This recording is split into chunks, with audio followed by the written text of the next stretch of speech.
Chilli powder ಸಖತ್ ಖಾರ ಬಣ್ಣ ಮತ್ತು ರುಚಿ ಆಚಿ ಚಿಲ್ಲಿ ಪೌಡರ್. ಬಿಹಾರ ಚುನಾವಣೆಗೆ ಸಂಬಂಧಪಟ್ಟಂತೆ ಬಿಜೆಪಿ ಅಭ್ಯರ್ಥಿಗಳ ಮೊದಲ ಪಟ್ಟಿ ಪ್ರಕಟ ಆಗಿದೆ.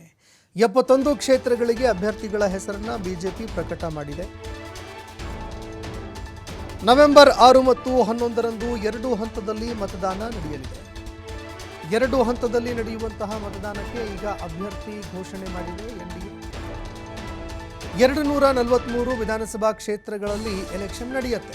ಇನ್ನು ಮೈತ್ರಿಯಲ್ಲಿ 101 ಕ್ಷೇತ್ರಗಳಲ್ಲಿ ಬಿಜೆಪಿ ಸ್ಪರ್ಧೆ ಮಾಡುತ್ತೆ. ಮತ್ತೊಂದೆಡೆ ನಿತೀಶ್ ಕುಮಾರ್ ಅವರ ಪಕ್ಷ ಕೂಡ 101 ಕ್ಷೇತ್ರಗಳಲ್ಲಿ ಸ್ಪರ್ಧೆ ಮಾಡುತ್ತೆ. ಇನ್ನು ಬಿಜೆಪಿ ಮೊದಲ ಪಟ್ಟಿಯಲ್ಲಿ ಒಟ್ಟು 9 ಮಹಿಳೆಯರಿಗೆ ಟಿಕೆಟ್ ಕೊಟ್ಟಿದೆ. ಈಗ ಬಿಜೆಪಿ ತನ್ನ ಮೊದಲ ಒಂದು ಪಟ್ಟಿಯನ್ನು ಬಿಡುಗಡೆ ಮಾಡಿದೆ. 71 ಕ್ಷೇತ್ರಗಳಲ್ಲಿ ಅಭ್ಯರ್ಥಿಗಳ ಹೆಸರುಗಳನ್ನು ಪ್ರಕಟ ಮಾಡಿದೆ ಬಿಜೆಪಿ. ನವೆಂಬರ್ 6, 11ರಂದು 2 ಹಂತದಲ್ಲಿ ಮತದಾನ ನಡೆಯುತ್ತೆ.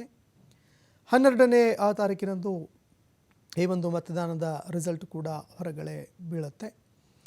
ಇನ್ನು ಚುನಾವಣೆಗೆ ಸಂಬಂಧಪಟ್ಟಂತೆ ಈಗ ಬಿಜೆಪಿ ತನ್ನ ಅಭ್ಯರ್ಥಿಗಳ ಪಟ್ಟಿ ಫೈನಲ್ ಮಾಡಿದೆ. 243 ವಿಧಾನಸಭಾ ಕ್ಷೇತ್ರಗಳಿಗೆ ಎಲೆಕ್ಷನ್ ನಡೆಯುತ್ತೆ. ಮೈತ್ರಿಯಲ್ಲಿ 101 ಕ್ಷೇತ್ರಗಳಲ್ಲಿ ಬಿಜೆಪಿ ಸ್ಪರ್ಧೆ ಮಾಡ್ತಾ ಇದೆ. ನಿತೀಶ್ ಕುಮಾರ್ ಅವರ ಪಕ್ಷ ಕೂಡ 101 ಸ್ಥಾನಗಳಲ್ಲಿ ಸ್ಪರ್ಧೆ ಮಾಡ್ತಾ ಇದೆ.